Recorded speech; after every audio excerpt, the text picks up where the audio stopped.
It doesn't matter what kind of e-commerce brand you're building, you still need a rock-solid way to grow and scale your company like clockwork. Welcome to Seven Figures and Beyond, an e-commerce marketing podcast for D2C brand owners and marketers looking for best practices that include proven strategies and tactics to grow an e-commerce brand to seven figures and beyond. Bringing 18 plus years of marketing experience as an e-commerce brand owner and e-commerce agency owner, please welcome your host, Greg Shuey. Hey everyone, welcome to the Seven Figures and Beyond e-commerce marketing podcast. We are just a few days away from Christmas, so I assume that a lot of our listeners are probably going into hibernation mode for a week or so. We've had a very grueling couple of months prepping for Black Friday, Cyber Monday. We've seen some awesome successes, and now it's time to rest for a little bit. Regardless, we want to get a few more episodes out to help you with your 2025 planning. My guest today, her name is Julia Ahmet, one of our amazing email and SMS marketers here at Stride. And I'll bet, based on what she does, you can't guess what we are going to talk about today. We are going to dive into email and SMS marketing. So how about that, right? So what we want to do is just take about 20 to 30 minutes of your time today and really dive into the things that you need to be thinking about as you start to look at your email and SMS marketing strategy for 2025. You're probably already planning. I mean, it's the end of December. If you haven't been planning, you're probably a little bit behind, but hopefully some of these things will really help you figure out tweaks and updates and things that you need to do to help you get more out of your email and SMS efforts this year. We've worked with a lot of brands this year that have seen really great success. We've also worked with some who've struggled a little bit. And I think that we have some really great insights and things that you might not be thinking of or even aware of. So I hope that you find this incredibly valuable. Julia, thank you so much for being with us today. Yeah, thank you, Greg. Awesome. So just so everyone knows, this is her first podcast ever. It's going to be a treat.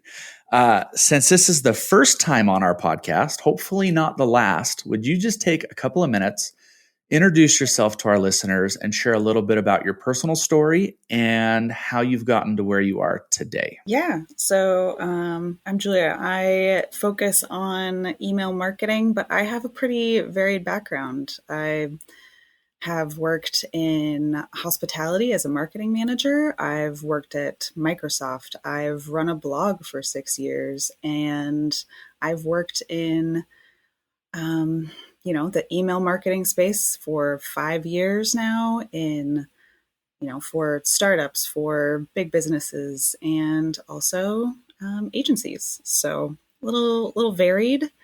Definitely love the marketing sphere, the analytical side and the creative side. And here I am with Greg talking about email in 2025. There you go. Awesome. Well, you ready to jump in?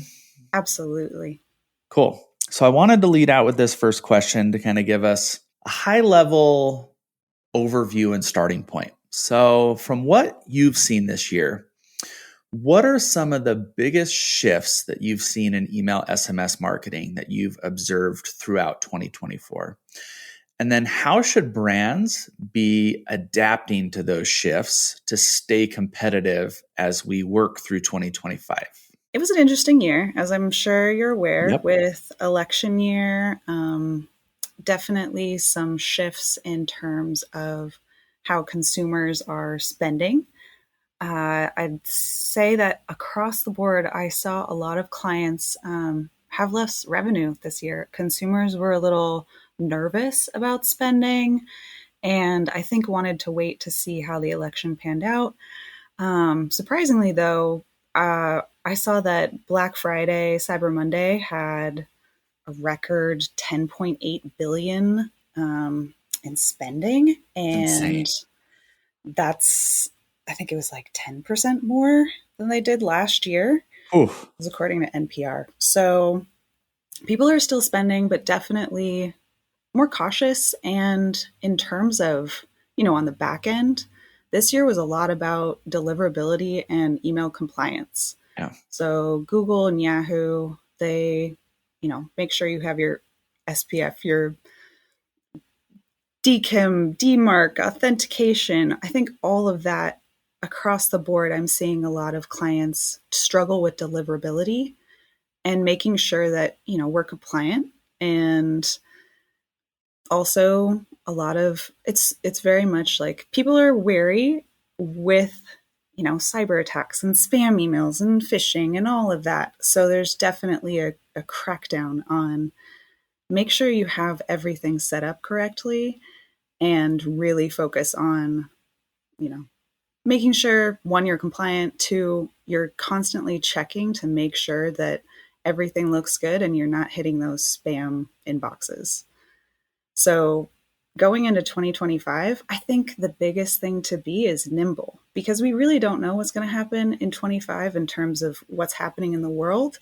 But one thing that's constant is like inbox fatigue.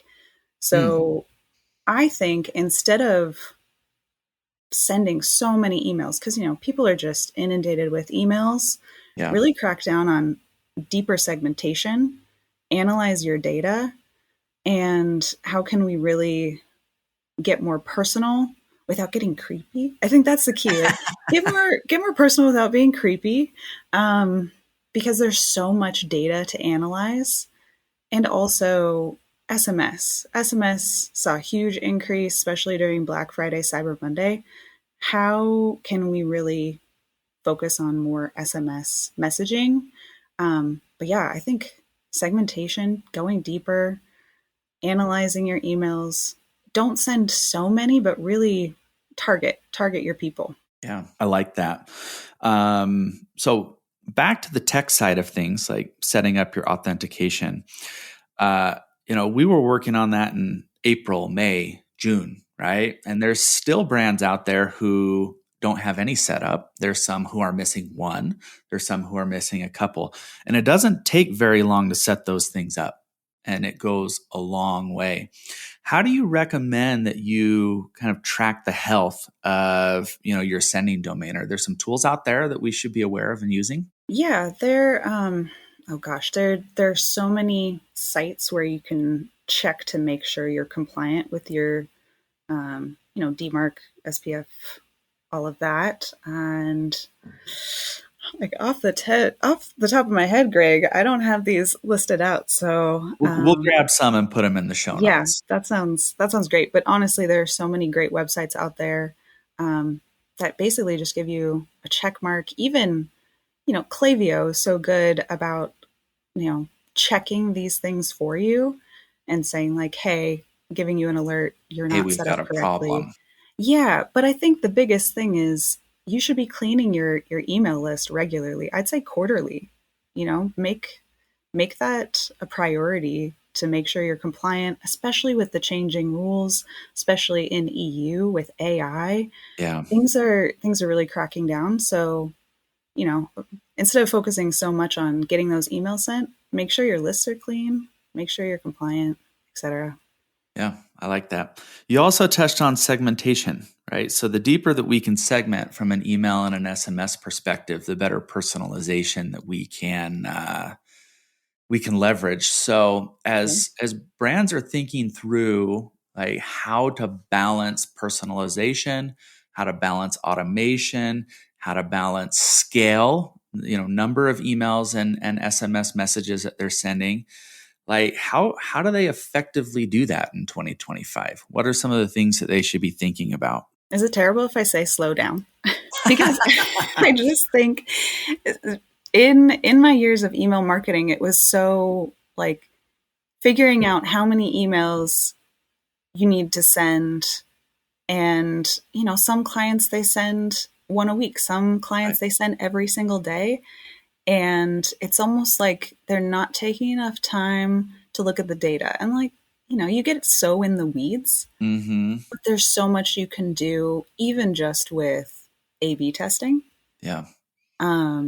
If you're sending to just a couple segments and you go a little deeper, just A/B testing a few of those campaigns with deeper segments, I think it's worth the risk when it comes to revenue and seeing how it performs. And there's so much you can do with A/B testing for automations. So more email does not equal more money.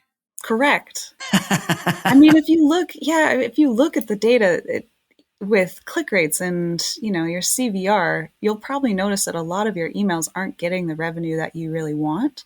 Yeah. So which ones are performing well? I, they're so, because email marketing is so huge. I mean, I'm scared to look at how many unread messages I have on you don't even want to know. It's an insane amount because I'm signed up to so many. Yeah. I was talking to a prospect the other day, and they shared that they're sending like 60 to 80, they're doing 60, 80 campaigns a month. I'm like, are you going to be turned off if we come back and say we need to cut that in half or even further than half? It's just, in some cases, I guess it makes sense. Like if you're running a multi-million dollar company with lots and lots of segments, but for most brands these days that are hovering in the, 2 to 5, even up to $10 million mark, you're just going to exhaust your customers. They're going to stop opening. They're going to stop clicking. They're going to stop buying at the end of the day. Yeah, to be honest, I've seen more high unsubscribe rates than anything else, and it's just because consumers are really the inbox fatigue. There's a lot of information coming to them, so Yeah. what's the most valuable information that you can give? Yep. I was talking to another prospect the other day that we were talking about this very thing, and we were talking about how we just have been going through our email accounts and unsubscribing, just email after email after email after email. So they're either ignoring it or they're just unsubscribing altogether, and you won't be able to reach them anymore. I think one thing that I've noticed a lot more with brands is having preferences pages. Yeah. You want less emails? You want them monthly? You want them weekly? I think make sure your preference page is set up, next to the unsubscribe link in the footer of the email. Having a preferences link, that's super helpful because there are some brands where I'm getting messages from them on the daily, but maybe I do just want it monthly. Yeah. And that's not a bad idea. You don't see that very often. At least I don't. Not enough. Yeah. Interesting. And I would assume Klaviyo probably has a way to embed that right in a page. Yes. Got it. Klaviyo, Okay. Yeah. I've never personally set that up before. But that's a great tip. So let's talk a little bit about AI. I mean, this has been the year of AI, right? Yes. We've got ChatGPT, Claude, Perplexity, just tons and tons of AI at our fingertips.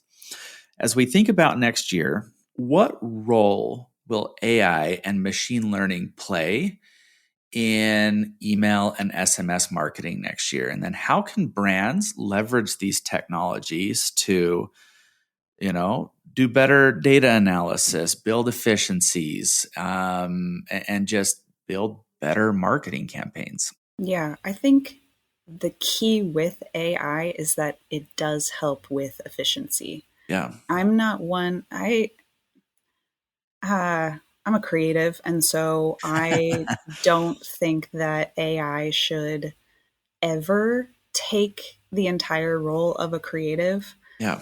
I'm pretty against using AI for image creation and videos, but it is something that we are seeing more of. Mm-hmm. And if it works for your brand, absolutely. I think that's going to be a big thing that continues.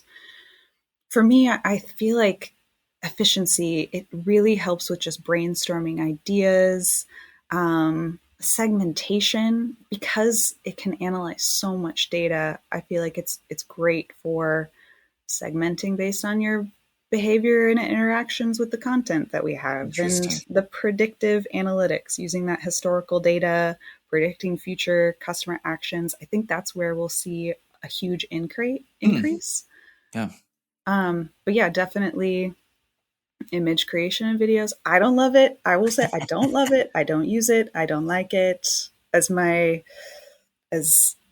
creative, not a huge fan, but it's definitely helpful. Yeah. For brainstorming ideas, copywriting, subject lines, preview text, all of that. If you get into that writer's block time and you're like, I don't know what to put here, AI is so helpful for that. but Yeah. definitely realize that AI will never be able to capture the human element. Right. It can't do everything for you, but it's definitely going to help with efficiency. And if you have a huge chunk of data, I think using AI to your advantage is huge. And that's what Yeah. we'll see a lot more of in 2025. That's awesome. Do you think we'll get there in 2025 to where AI is good enough to do images and videos, or do you think we're still a couple of years out? I don't, man, that's so, I because I think we really might. feel like that's when we get into like the uncanny valley That is true. situation. Yeah. I don't think it'll ever be able to completely, it can trick us, Sure. definitely. But that's so, I don't know. I don't think it ever will be. I don't ever think it should be. Yeah. But if it works for your brand, that's for you. There's just when you see the videos and images of people, I think there's the human It's element that's awful. missing. It's all in the Yeah. eyes. Yep. But if you just need to pop out a AI video that's not including the human element, maybe just showing off product, Yeah. that might be great. I know that a lot of brands have concerns about putting data into ChatGPT Yes. and other platforms. Like what are the best ways to approach that to keep things anonymous, but also be able to feed it the data so that it can do the analysis? Yeah, that's a tricky one because there are a few ways you could do it. Mm-hmm.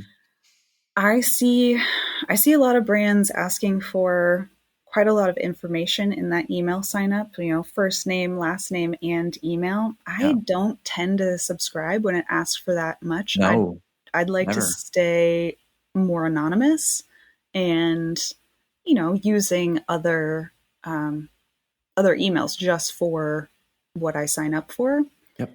Don't ask for so much information or give your emails a specific sender ID, like assign an ID to that customer. I Mm. think that's key. But take out those personal elements, or if you are going to do that, be transparent about it. Yeah. Tell I think that's another thing in terms of privacy and data security in general. Be transparent with your customer on what you're doing. We use machine learning to better serve you. Right. Yeah. Yes.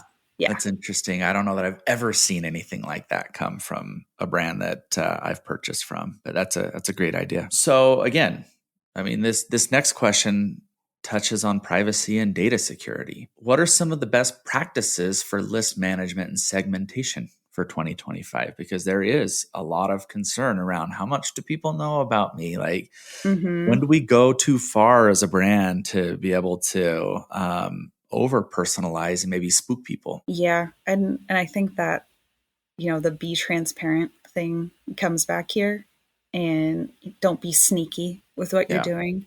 I don't see any reason to ask for specific information. I think first name only, totally fine. I don't think you need the last name.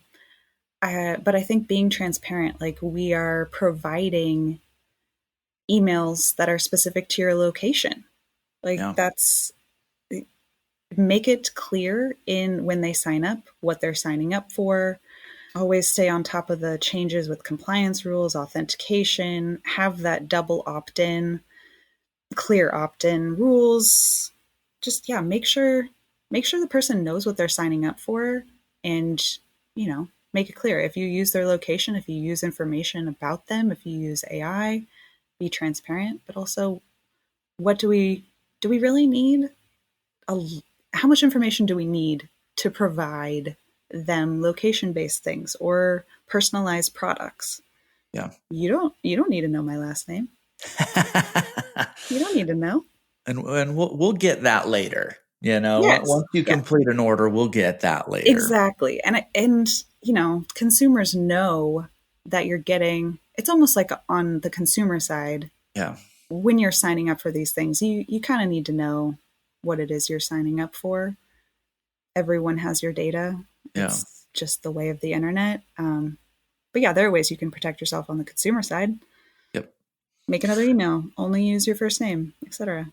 Hotmail's a great place to put spam email, It is. I know a lot of brands are starting to lean into like these surveys after you opt in. You give an email address, a phone number, and then you ask 2 or 3 questions about Mhm. who are they shopping for, what are their preferences, what are their clothing styles, those types of things. Do you see that being more prominent going into 2025? Should more brands be thinking about collecting that data up front? I mean, it's happening already. It's so interesting when you do kind of like a deep dive into what have been the trends, and it's almost like there's a battle. There's a battle between privacy and data security and also personalization. Yeah. And um, yeah, I think that information is useful. I really like getting, I mean, even just let's just take Spotify Yep. for an example. Like my favorite thing is getting my Wrapped playlist every year, and I love how deeply personal it is to me. All right. Who was your top artist? Oh gosh, what was my top artist? Charlie XCX. It was Brat Summer.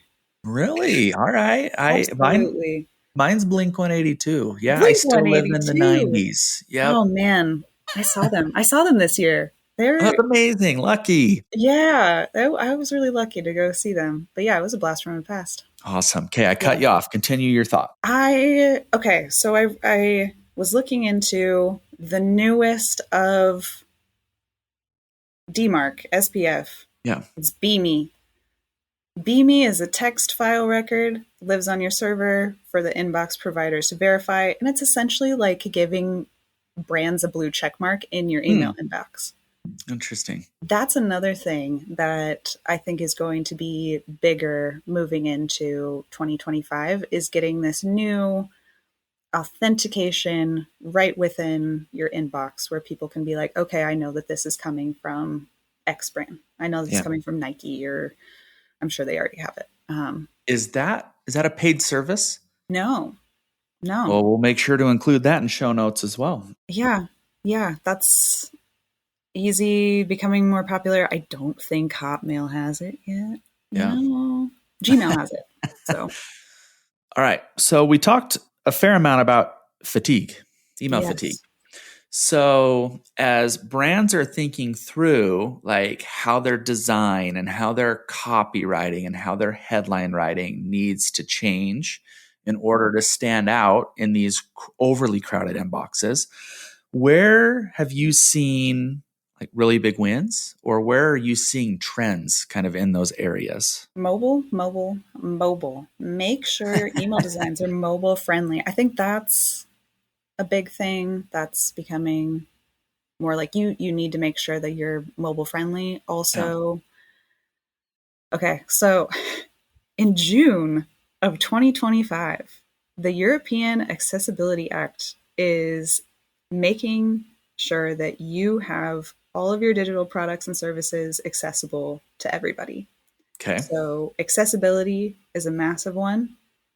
Make sure you have dark mode set up, high contrast emails, like that CTA button needs to be a high contrast color combo. And then semantic HTML. That's another one. We can put another link for that one Sure. because yes. So instead of your regular HTML, this one really helps with explaining the meaning of the content itself. Those are the 3 in terms of designed check marks you need to really have in the new year in terms of rules. Yeah. But yeah, mobile friendly. I'm all about make your emails succinct, especially with so many emails that people are getting.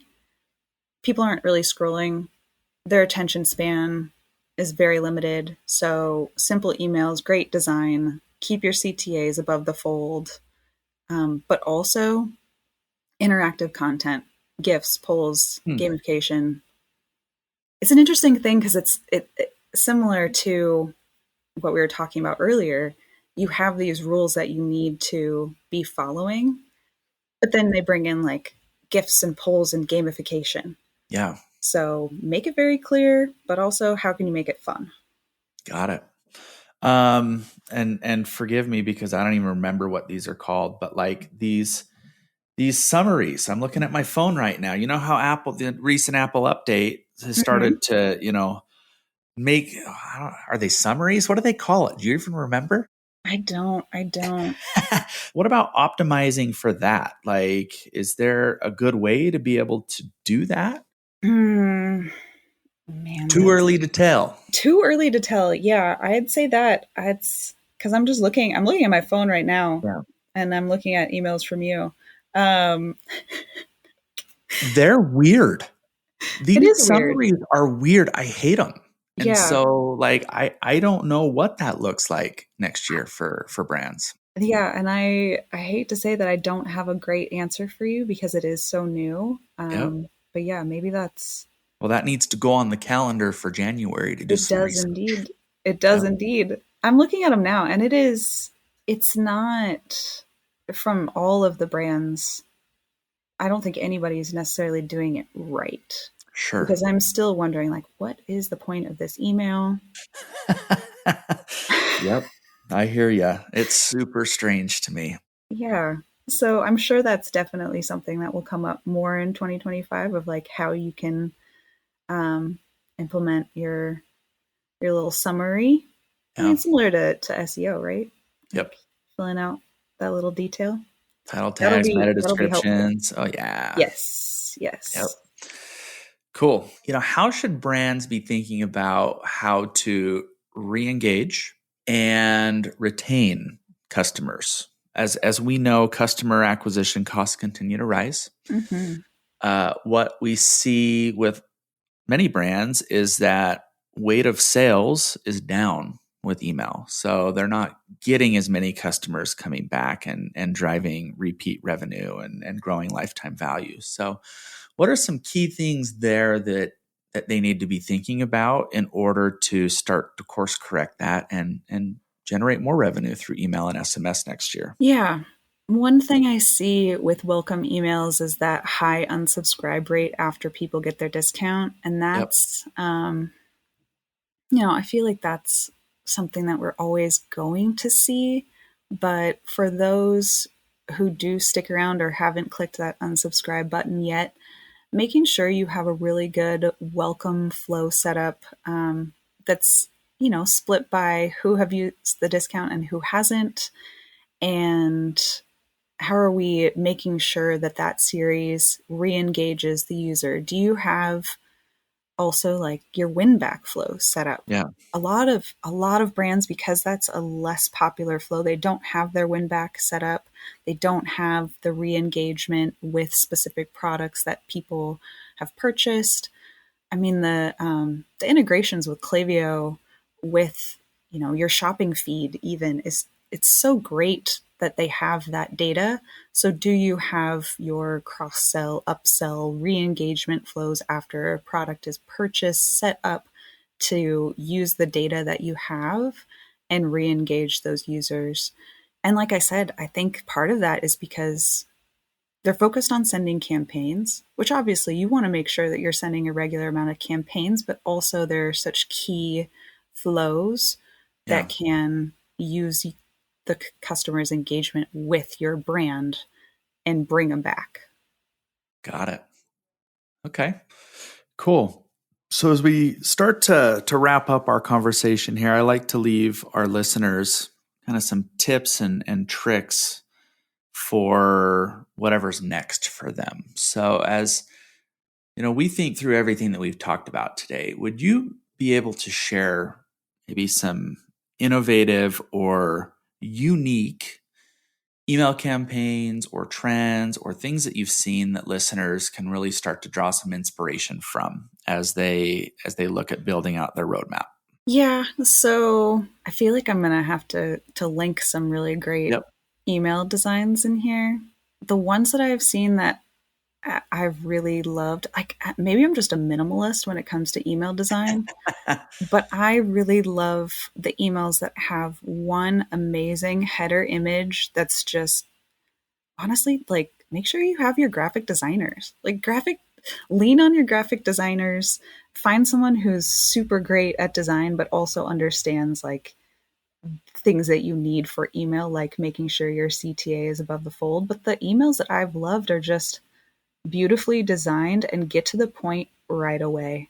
Yeah. You don't need an email that has a bunch of different things all in one email. You need the email with one header image that gets to the point and looks fantastic, is aligned with the brand, offers 20% off, like something. Grab my attention right away. Visuals, I'm seeing so many more GIFs and, those interactive emails.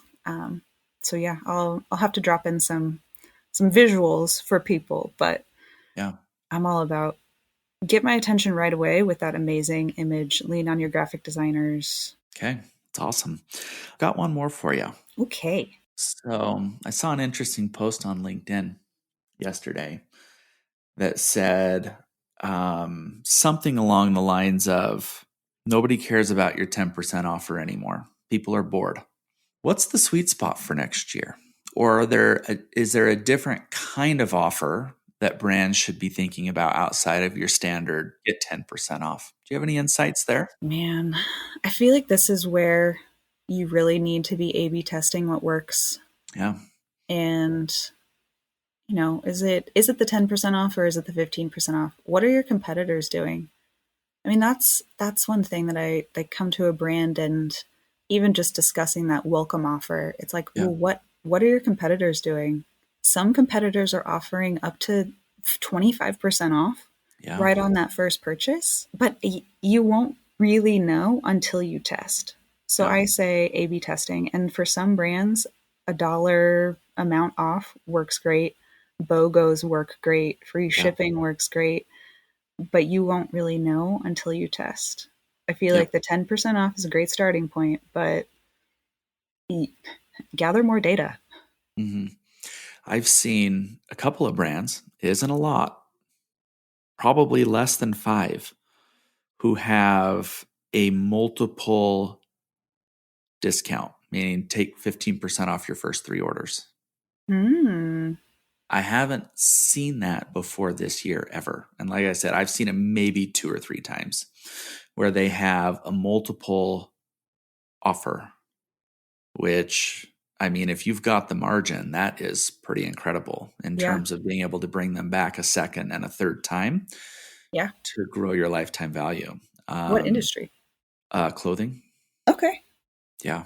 I think we're probably going to see some unique offers this year of people really starting to test. I think that people are definitely going to get more creative in general with things that they offer, just because this isn't the same rodeo as 4 years ago. At COVID years. Yep. Yeah, pre-COVID and after COVID, it's all changing. And like I said, be nimble and test. Use the data you have. Get creative. I mean, if you can, definitely A/B test as much as you can to learn. If you want to do a multiple % off, do it. Do it. Try it. But yeah, definitely test. You won't know unless you try. Let's make 2025 the year of taking risks, like safe risks. Calculated risks. Yeah, exactly. Calculated risks. But let's not stay in this safe area where we're doing the same thing. Because change is the only constant. We don't know what the world is going to look like. So how can you really dive into testing and see what works for your brand? Love it. Awesome. Well, I think the 2 big things that I've heard is you need to be nimble and you need to be willing to test. And I think if you take everything that we talked about here today and kind of chunk them out into those 2 buckets, I think that you're going to be able to have a really good, solid plan going into 2025. So Julia, thank you so much for being with us today. Was it as bad as you thought it was going to be? No, not at all. Did you shake off the nerves in the first few minutes? I did. I mean, I spend so much. This is where I live, right? Email marketing. So Awesome. kind of, it's more just diving into diving into my brain and having a good conversation. Next time you'll have to school me on SEO. There you go. Love it. Well, thank you again. And thank you to all of our listeners. I hope that you've been able to pull out a couple of nuggets today that you can take and start executing against. Julia, thank you. And we wish everyone well. Thanks so much for joining.